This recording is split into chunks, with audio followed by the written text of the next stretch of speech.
गुरुर्ब्रह्मा गुरुर्विष्णु गुरुर्देवो महेश्वरा गुरुर्साक्षात् परब्रह्म तस्मै श्री गुरुवे नमः। गुरु से बड़ा कुछ भी नहीं। गुरु ज्ञान, गुरु दिशा और गुरु सम्मान और आशीर्वाद हर किसी को प्राप्त नहीं होता। खंडवा के लाल चौकी स्थित विजयनगर में चल रहे 16 दिसंबर से और 26 दिसंबर को समापन सत चंडी महायज्ञ की जो गतिविधियां हैं उसकी झलकियां समय समय पर आप लोगों को हम दिखाते आ रहे हैं। 24 तारीख को सत चंडी महायज्ञ में जहां 38 जोड़ों ने आहुतियां प्रदान की, वहीं 1100 दीपक से आरती भी की गई। खंडवा के श्री नव दुर्गा उत्सव समिति लाल चौकी के तत्वाधान में योगीराज बीतराग बाबा कल्याणदास महाराज, नर्मदानंद महाराज, अमरकंटक के सानिध्य में मुख्य यज्ञाचार्य पंडित संतोष शास्त्री नरसिंहपुर द्वारा विजयनगर लाल चौकी में सत चंडी महायज्ञ कराया जा रहा है। 8वें दिन रविवार को मुख्य यजमान अखिलेश गुप्ता और मनीष गुप्ता सहित 38 जोड़ों ने 27,000 से अधिक आहुतियां हवन कुंड में दी। दोपहर में आरती के बाद प्रसादी वितरण किया गया। शैलेश पालीवाल ने बताया कि सत चंडी महायज्ञ में 8वें दिन गुगल, छबीला, कमलगट्टा की विशेष आहुति दी गई। यज्ञ स्थल पर शाम में शिव कांति तिवारी ने राम कथा सुनाई। माता रानी को 26 भोग का नैवेद्य लगाया गया। साथ ही 1100 दीपक से शाम को आरती की गई। के पश्चात पवित्र सत चंडी महायज्ञ की पावन भूमि पर जो मंच बना है उस पर शाम को खंडवा के निमाड़ी भजनानंदियों ने भी अपने जमकर भजनों का जहां पर बौछार किया और न्यौछावर किया, वहीं सभी श्रद्धालु भक्तजनों ने ग्रामीण क्षेत्र से आए भजनानंदियों के भजन का पूर्ण आनंद भी लिया।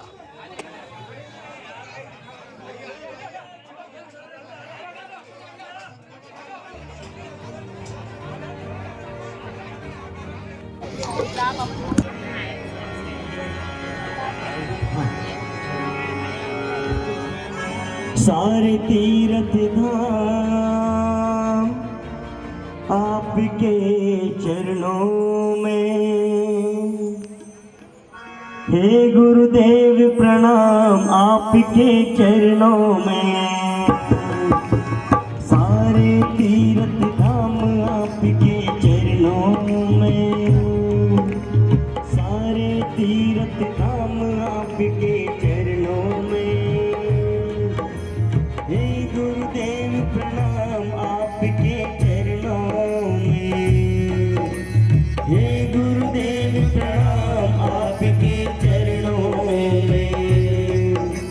सारे तीर्थ धाम आपके चरणों में, चरणों में।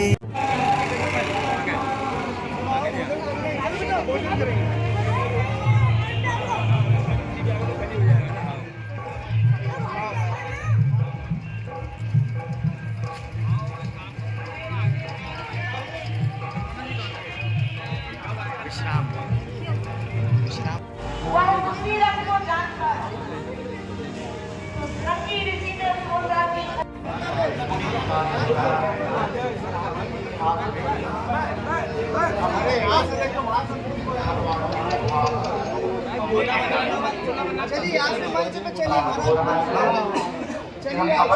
ऐसे लंबी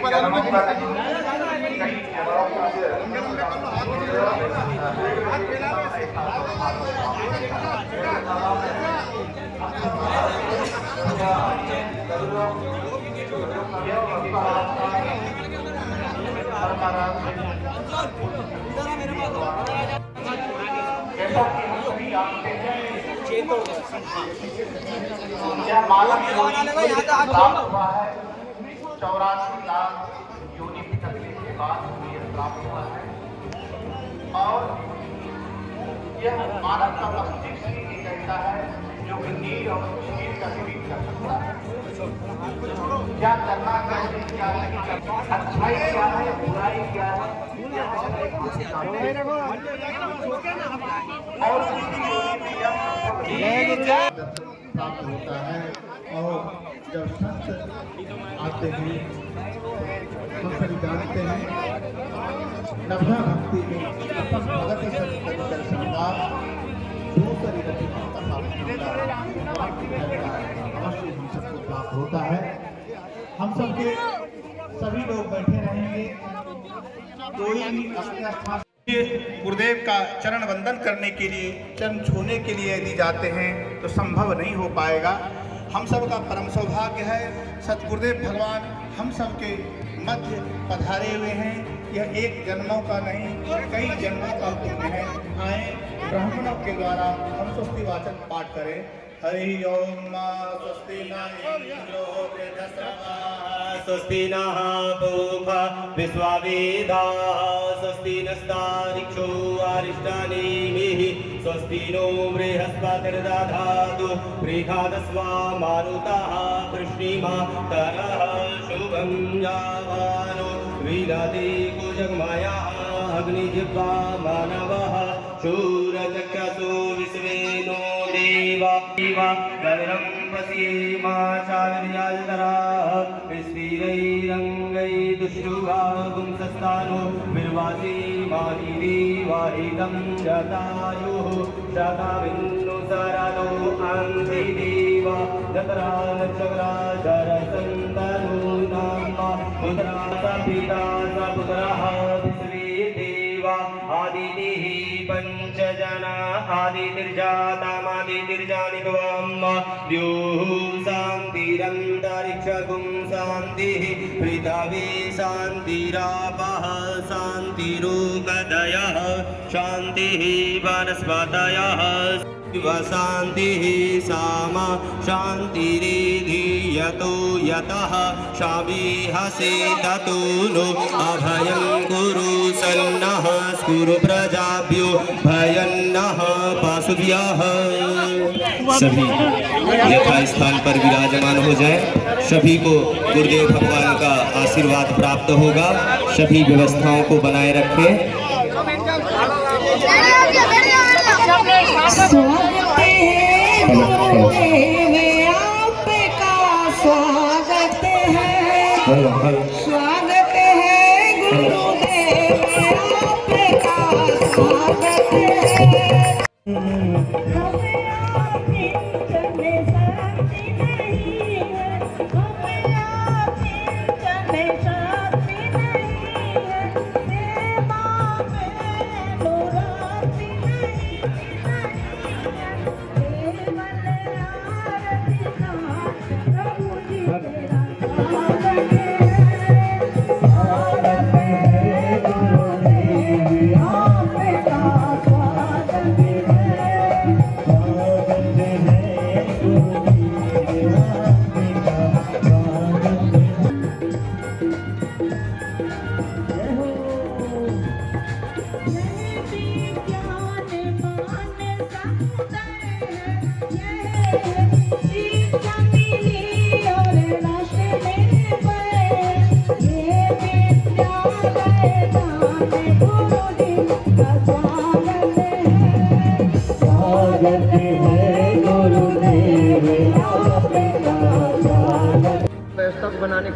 इसलिए आप लोगों से निवेदन है कि अपने अपने स्थान पे बैठ जाइए और वहीं से प्रणाम करिए।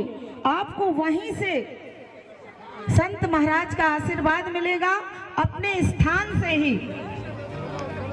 आनंद भगवान की जय।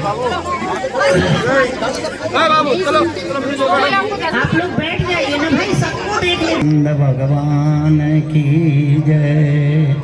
यज्ञ पुरुष भगवान की जय। पुण्य सलीला पराम्बा मां नर्मदा जी के दक्षिण तट में के क्षेत्र में तथा पुण्य हो रहा है। आप लोगों की आस्था यज्ञ को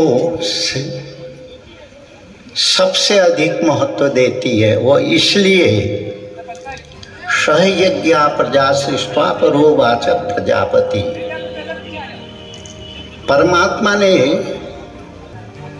जब इस सृष्टि की उत्पत्ति की, उसके हेतु में यज्ञ ही प्रमुख था। सहयज्ञ प्रजा सृष्टा, यज्ञ के माध्यम से ब्रह्मा ने इस सृष्टि की का आरंभ किया। तो पुरोवाच प्रजापति, जब सृष्टि की उत्पत्ति हुई तो ब्रह्मा जी ने उपदेश दिया, देवान भावयतानेन ते देवा भावयन्तवः परस्परः भावयन्त श्रेयो परमवाच्यतः। मनुष्यों को कहा, तुम अपनी भावनाओं के द्वारा यज्ञ के माध्यम से तुम देवताओं का अर्जन करो, यजन करो। तुम्हारे इस यजन से प्रसन्न हुए देवता तुम्हारे लिए मंगल कामना करेंगे। तुम देवताओं का यजन करोगे, देवता तुम्हारे लिए मंगल प्रार्थना करेंगे। इससे क्या प्राप्त होगा?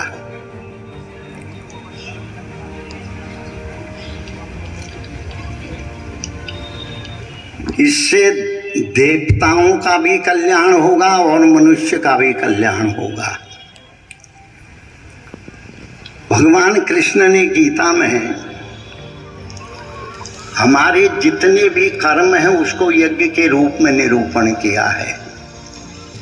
द्रव्य यज्ञ, तपो यज्ञ, योग यज्ञास्तथा परे स्वाध्याय ज्ञान यज्ञाश्च यततः संचित व्रता। जो तुम अपने परिश्रम के द्वारा उपार्जित करते हो, उपार्जित की हुई वह वस्तु जब तुम जनता के उपयोग के लिए, देवताओं की प्रसन्नता के लिए, मानव मात्र के कल्याण के लिए जब उसको विनियोजन करते हो तो वह यज्ञ द्रव्य यज्ञ कहलाता है। तुम साधना के माध्यम से, जब ध्यान के माध्यम से, जप के माध्यम से परमेश्वर की आराधना करते हो, इसको तप यज्ञ कहा गया है। प्राणायाम के माध्यम से तुम अपने श्वासों का संयम करते हो, इसको योग यज्ञ कहते हैं। जब शास्त्रों को तुम पढ़ते हो, अभी हमारी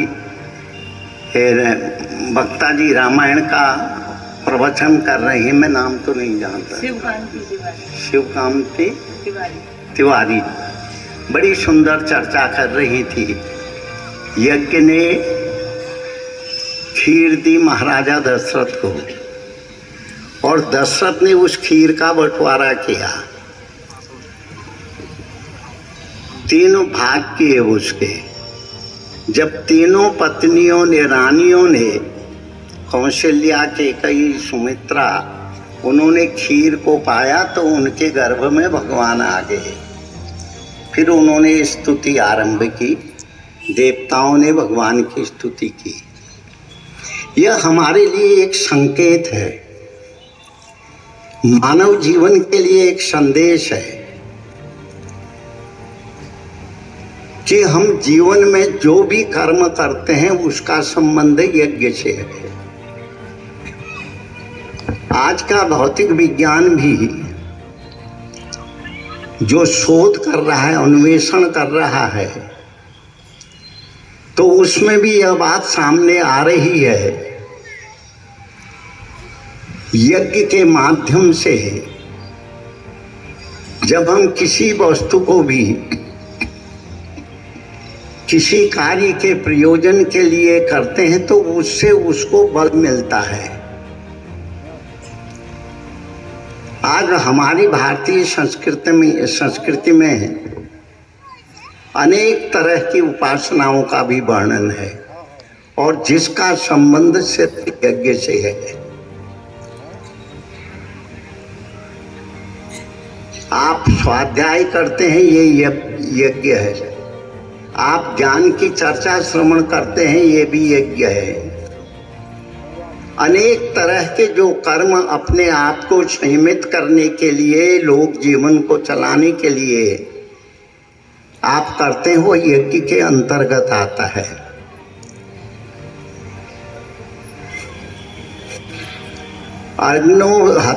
अग्नो दत्त्वा होति सम्य आदित्याम उपतिष्ठति आदित्या जायते वृष्टि वृष्टे अन्नंतता प्रजा। जब द्विज ब्राह्मण वेद मंत्रों के द्वारा स्वाहादि शब्द के पश्चात अग्नि में आहुति देते हैं, आप लोग देख रहे हैं, मैं जब आया तब देखा पंडित लोग अच्छे वेद मंत्र बोल रहे थे, जजमान लोग स्वाहा करके उसको अग्नि में हवन कर रहे थे। तो अग्नो दत्ता हुति सम्य आदित्याम उपतिष्ठति। आदित्य कहते हैं सूर्य को।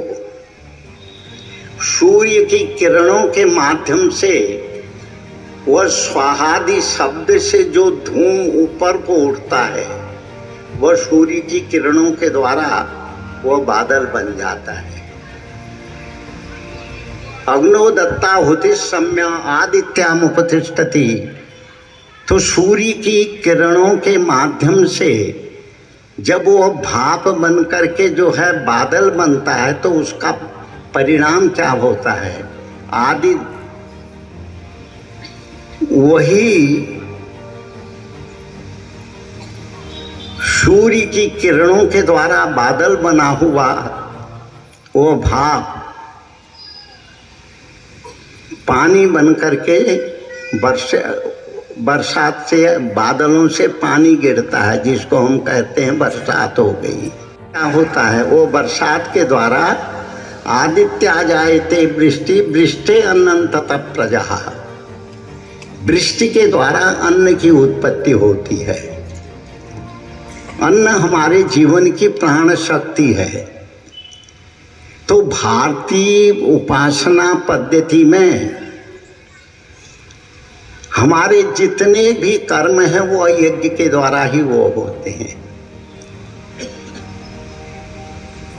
भगवान की हम स्तुति करते हैं, स्तुति यज्ञ है। हम परोपकार करते हैं, किसी दीन दुखी की सेवा करते हैं, यह भी यज्ञ के अंतर आता है। तो भगवान ने कहा द्रव्य यज्ञास्तपो यज्ञा योग यज्ञास्तथा परे स्वाध्याय ज्ञान यज्ञाश्च यततः संसितव्रता। हमारी भारतीय संस्कृति में, भारतीय परंपरा में यज्ञ का बड़ा महत्व है। जब माताएं घर में भोजन बनाती हैं तो भोजन बनाने के बाद उस अन्न को पहले अग्नि में डालती हैं, भोग लगाती हैं। बहुत सी जगह तो मैंने ये देखा, अनेक राज्यों में जब पहली रोटी पकती है तो उसको जो है अग्नि में डाल देती हैं वो। जब अंतिम रोटी बचती है तो उसके लिए वह कौवे के लिए, कुत्ते के लिए, उनके लिए निकाल देती है। तो हमारे भारतीय संस्कृति में यज्ञ का बड़ा महत्व है। जहाँ यज्ञ होता है वहाँ पे मनुष्यों की, वहाँ रहने वाले लोगों का जीवन सात्विक जीवन हो जाता है। तो आज खंडवा में आप लोग शतचंडी यज्ञ कर रहे हैं। चंडी शब्द का अर्थ है शक्ति का जागरण। जब तक हमारे अंदर में जो चेतना है, शक्ति है, जब तक वह जागृत नहीं होगी तब तक हम बलवान नहीं बन पाएंगे। यज्ञ जो है हमारी चेतना को जागृत करके हम अच्छे कर्म करते हुए श्रेयता को प्राप्त करते हैं। तो यज्ञ का बड़ा महत्व है। जो ये स्वाध्याय जो हम प्रवचन आदि होते हैं, भगवान के चरित्र को माध्यम बना करके स्वाध्याय यज्ञ कहलाता है। आप रोज गीता पढ़ते हैं, बहुत से लोग विष्णु सहस्र नाम का पाठ करते हैं, बहुत से लोग अपने तत्त पंचदेवोपासना के माध्यम से जिस देवता की भी आराधना करते हैं वह स्वाध्याय यज्ञ के अंदर ही कहा जाता है। आप बड़े सौभाग्यशाली हैं। माँ नर्मदा जी के इस पवित्र क्षेत्र में खंडवा हम अनेक बार आए हैं, पर ऐसा सुंदर यज्ञ जिसका संकल्प, क्या नाम है भाई इसका, नर्मदानंद जी ने लिया। और उस यज्ञ में जो आप लोगों ने सहयोग किया, कर रहे हैं, यह भगवान की आराधना का ही एक अंग है। जब तक भारत में यज्ञ होता रहा, पृथ्वी शस्यशालिनी, तब कभी भी यहाँ पर अकाल नहीं पड़ा। हम लोग ऐसी बातें ग्रंथों में पढ़ते हैं। कहता है जहाँ का वातावरण बड़ा शुद्ध होता है और जहाँ पे घृत आदि के द्वारा आहुति दी जाती है, वहाँ पे कभी भी प्रदूषण नहीं होता है, कभी भी गलत जो है भावनाएं लोगों के मन में नहीं पैदा होती हैं। आप लोग यहाँ पर आकर के जब यज्ञ के इस क्षेत्र में प्रवेश करते हैं तो यज्ञ के उस दिव्य वातावरण में, उपासना के उस दिव्य वातावरण में आप लोगों का मन जो है बड़ा प्रफुल्लित होकर के भगवत चर्चा की ओर ही आकर्षित होता है। ये यज्ञ का फल है। बहुत सुंदर कार्य आप लोगों ने किया है। आप धन्यवाद के पात्र हैं। हमें देख करके, हमें समय तो नहीं था, हमारे जो है नर्मदानंद जी सवेरे से वहीं बैठ गए और 2-3 दिन से यहाँ के लोग भी लगे थे। अभी हम लोगों का एक आश्रम जो है नर्मदा जी के उत्तर दक्षिण तट पर ओंकारेश्वर से बिल्कुल नज़दीक में ही बन रहा है, उसको देखने के लिए हम आए थे। तो अभी हमको रात्रि को ही जो है इंदौर से सवेरे जो है जल्दी दिल्ली और भुवनेश्वर जाना है, जगन्नाथपुरी। तो ये लोग बहुत आग्रह किए, फिर हम लोग सब यहाँ आए। पर हमें बहुत अच्छा लगा आकर के कि इस अच्छे वातावरण में अगर नहीं आते तो हम भी जो है इस दिव्य वातावरण से कुछ अधूरे रह जाते। हमें बड़ी प्रसन्नता है। हमारी, क्या नाम है आपका? शिवकांति। शिव और कांति दो बड़ी विलक्षण चीजें। शिव होता है कल्याण स्वरूप, कांति होती है उसका आभा।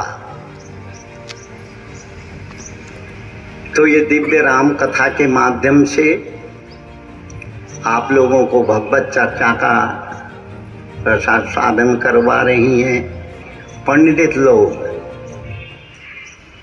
वेद मंत्रों के माध्यम से स्वाहादि शब्द के उच्चारण से चारों तरफ के वातावरण को पवित्र कर रहे हैं। एक सात्विक परिवेश वहां पर निर्मित हो रहा है। यह इस बस्ती के लिए बड़ी उपलब्धि है।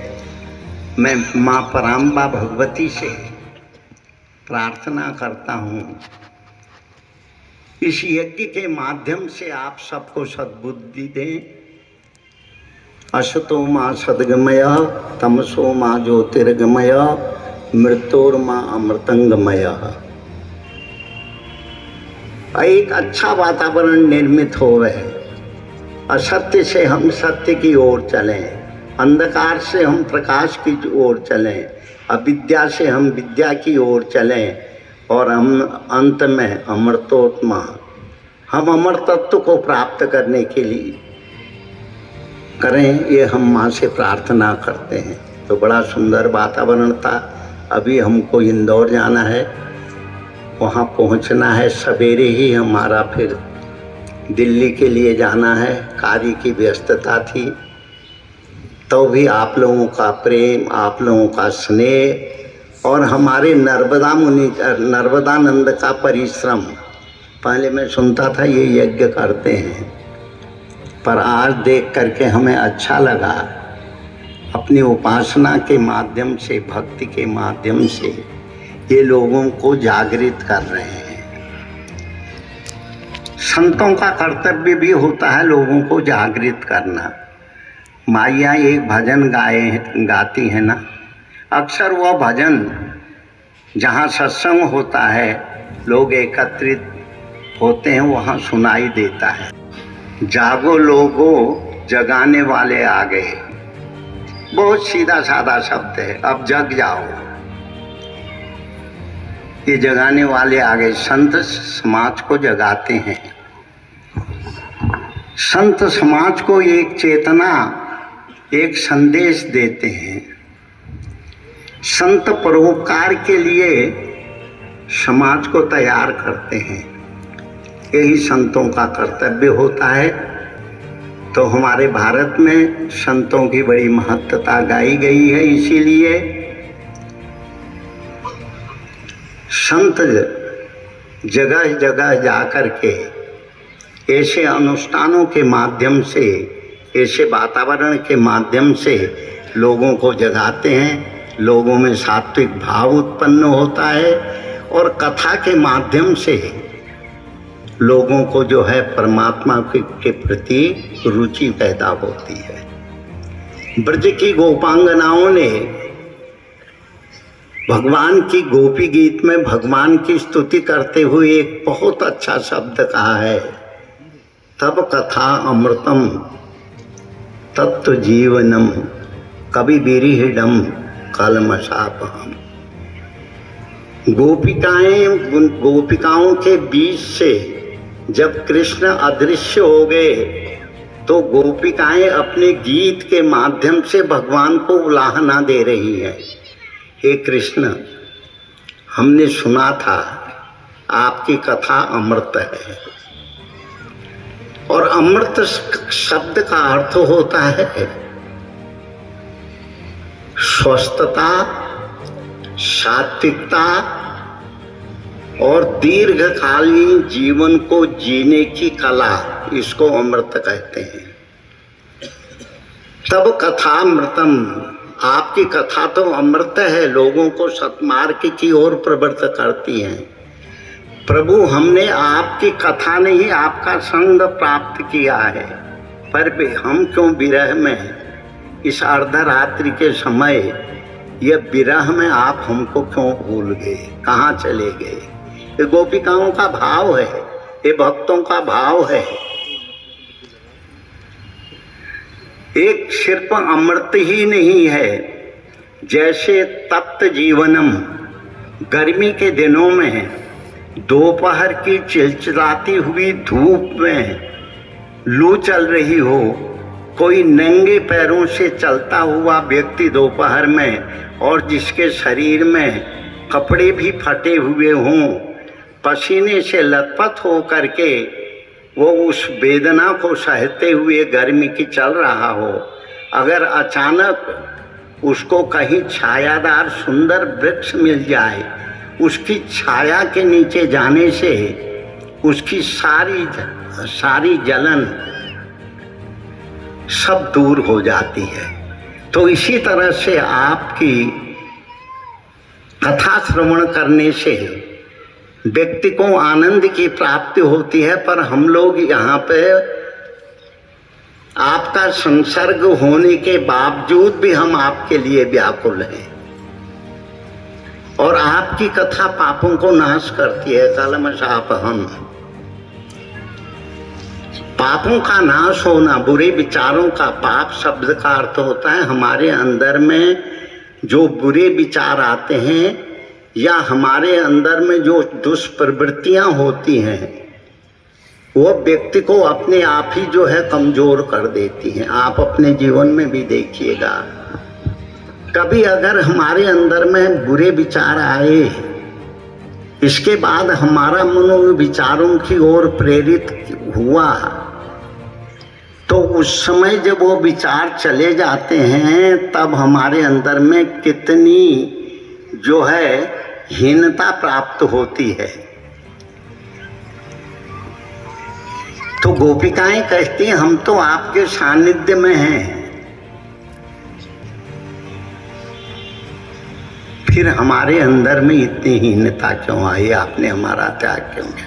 ये महापुरुषों के जो वाक्य हैं और ये भक्त और भगवान के संबंध की जो चर्चा है, इसमें वह अपने जीवन को व्यक्त करने वाली बातें करती हैं।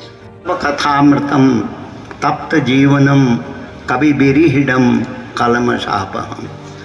आपके नाम के उच्चारण करने मात्र से पाप हमेशा हमेशा के लिए नाश हो जाता है, फिर पाप व्यक्ति को स्पर्श नहीं करता है।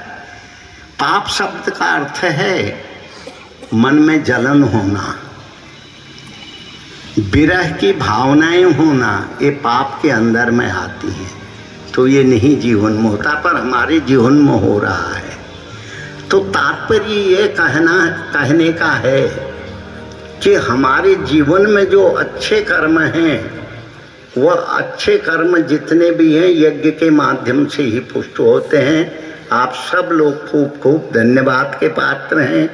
आप लोगों ने सुंदर यह यज्ञ का आयोजन करके वेद मंत्रों से जो अग्नि में आहुति दी जाती है, ये प्रकृति का जितना प्रदूषण है वो समाप्त हो जाता है।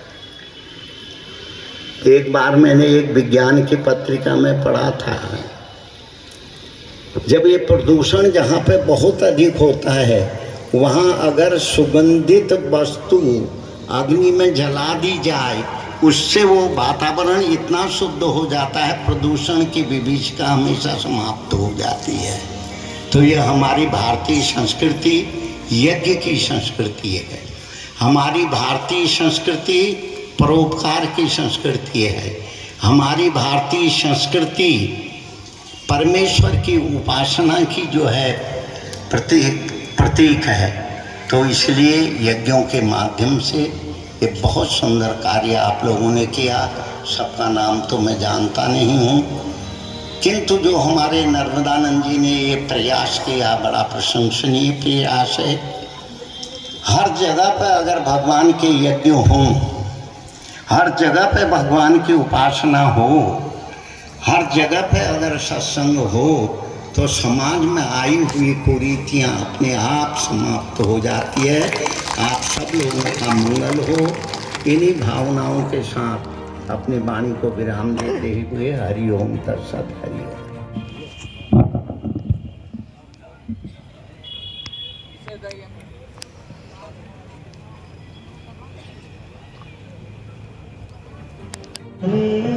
सभी यथास्थान में बैठे रहे। सभी को आशीर्वाद प्राप्त हो चुका है। तुम हमारे ही रहोगे, हो मेरे गुरु भाई।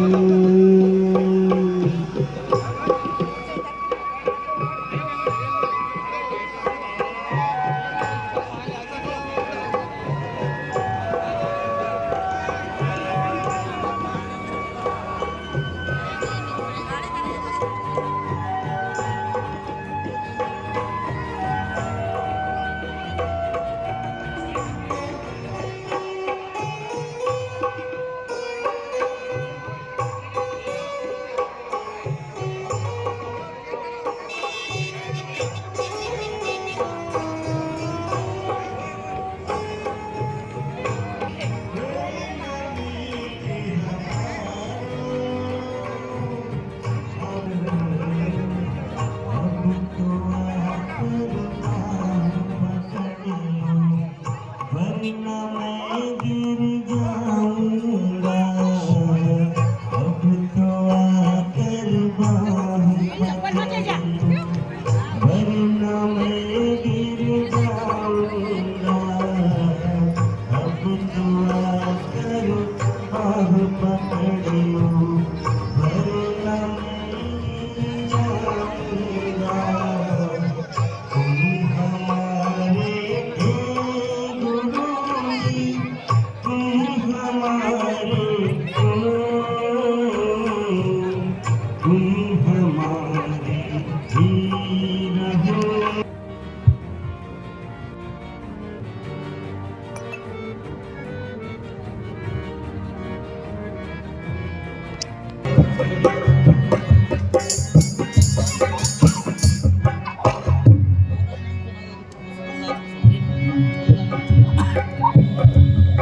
मैया के द्वारे हरे हरे, मोरी मैया के जवारे हरे हरे, मोरी मैया के जवारे हरे हरे, मोरी मैया के जवारे हरे हरे, मोरी मैया के जवारे हरे हरे, मोरी मैया के जवारे हरे हरे, हरे हरे माई हरे हरे, हरे हरे माई हरे हरे, मोरी मैया के जवारे हरे हरे, मोरी मैया के जवारे हरे हरे, मोरी मैया के जवारे हरे हरे, मोरी मैया के जवारे हरे हरे।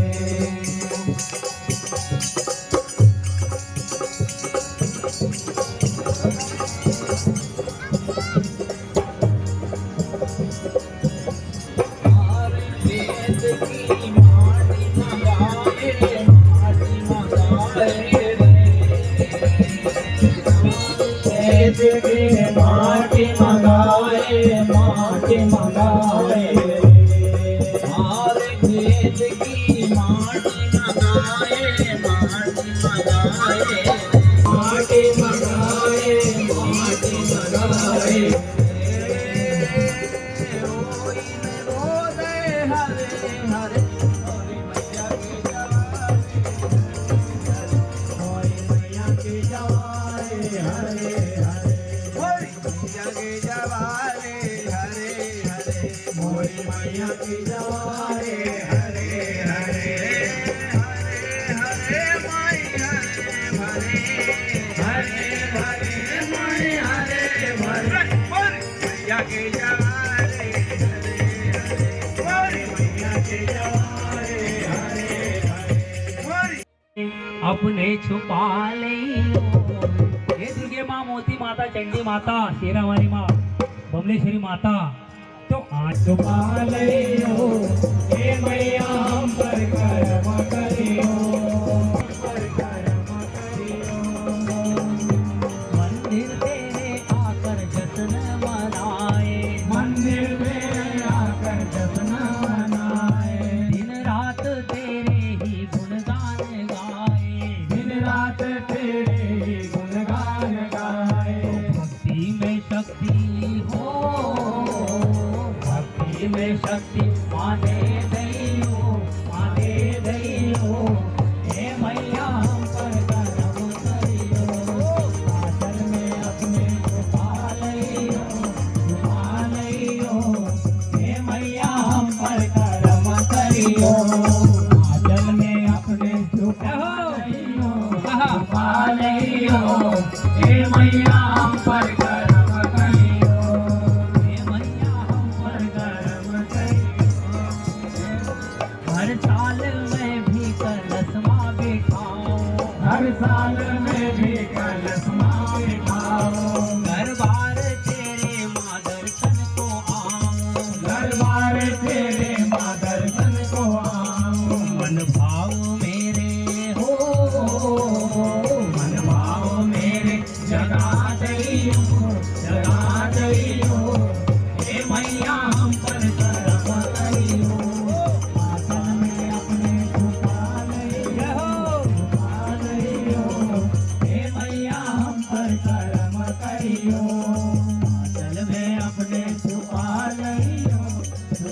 लियो, हे मैया हम पर कर्म करियो, साचा है दर तेरा पग जो भी आए, साजा है दर तेरा पद जो भी आते, दर से सवाली भी पाकर दर से सवाली भी पाकर ही जाते, पुकार हम पर हो उपकार हम पर मकर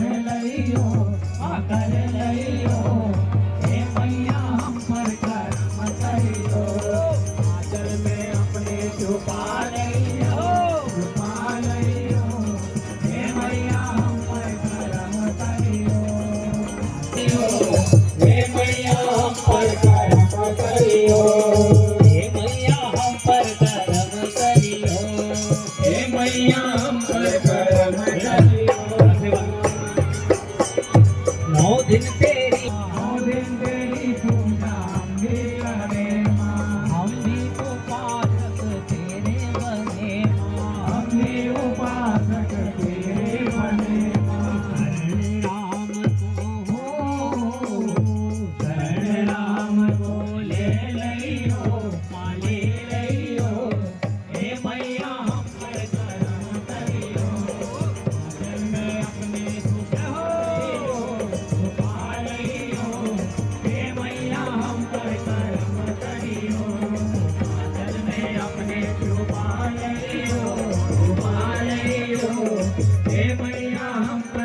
करम करियो, हे मैया हम पर करम करियो, हे मैया हम पर करम करियो।